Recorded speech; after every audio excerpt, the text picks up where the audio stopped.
On Monday, the Manipur police carried out search operations in the state. They found a lot of weapons, which is not surprising. But here's what is. Here's what stands out in the items that they found. A Starlink terminal. Starlink is a satellite internet provider. It is owned by Elon Musk. It is not legal in India. It does not have permission to operate here in India. So how were militants using a Starlink device in the Indian state of Manipur? And why has this become a pattern? How does Starlink appear in remote villages and conflict zones? Who regulates it? Can technology cross borders without permission? And is this too much unchecked power for one man, Elon Musk? We ask because in the wrong hands, even a tool for connection can become a tool for chaos. Our next report has more. In November this year, the Indian Coast Guard apprehended a fishing boat from Myanmar. On board were over 5,000 kilograms of methamphetamine. It was the biggest such drug bust by the Indian Coast Guard, estimated to be worth over $4.25 billion. But what made news was how the drug smugglers got there. They were reportedly using a Starlink device. It was to navigate Indian waters and reach the shore. This raised concerns because Starlink cannot operate in India. It doesn't have the permission. Neither can it provide coverage in India's waters. And this wasn't the only incident. The Manipur police yesterday carried out search operations in the state. They recovered over 29 weapons from militants. But along with that, there was also a Starlink device. The authorities recovered a satellite internet antenna and a router. There's Starlink written on it.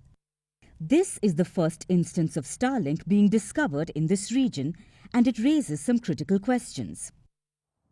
Starlink isn't legal in India. So, what is this device doing here? Especially in Manipur, which has been battling ethnic violence for over a year now. To answer that, let's look at Starlink first.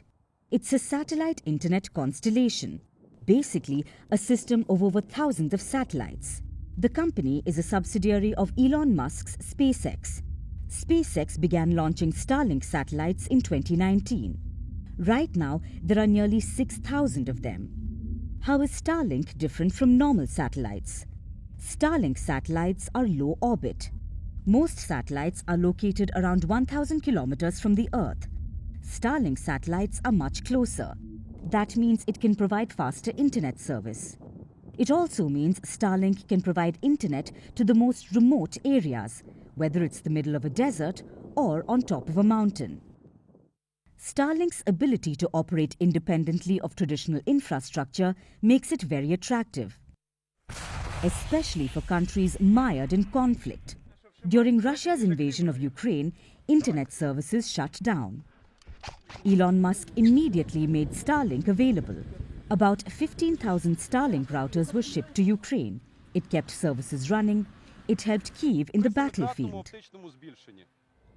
In the Sudan war, Starlink was a lifeline for civilians and humanitarian groups, especially amidst the widespread communications blackout. But the use of Starlink in active war zones has sparked intense debate.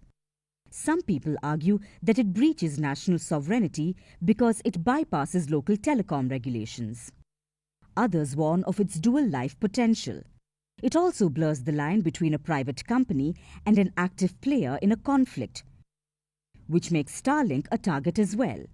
Russia says it has now developed a Kalinka system, one that can detect and disrupt Starlink signals. In some cases, Starlink itself has drawn boundaries, like in the case of Sudan. On 30th April of this year, SpaceX said it would stop operating in Sudan. That left millions in the war-torn nation without internet. The company says it's only allowed to operate in authorized countries. It's also a lot of unchecked power for just one man, Elon Musk. He dictates where Starlink can or cannot operate. In 2022, Ukraine was planning a maritime drone attack. The attack would have been carried out using Starlink. Musk reportedly knew about this, and he asked his engineers to turn off the coverage. The SpaceX CEO believed it could lead to a major escalation. That's a lot of leverage for just one company. And it could only increase over time given Musk's close proximity to Donald Trump right now. So in a connected world, where does accountability begin and who draws the line? On one hand, it's a tool that connects the unconnected. On the other, it can be a weapon in the wrong hands. As the world embraces new technologies like Starlink, the need for global regulations becomes imperative. Because without checks and balances, even the stars can fall out of line.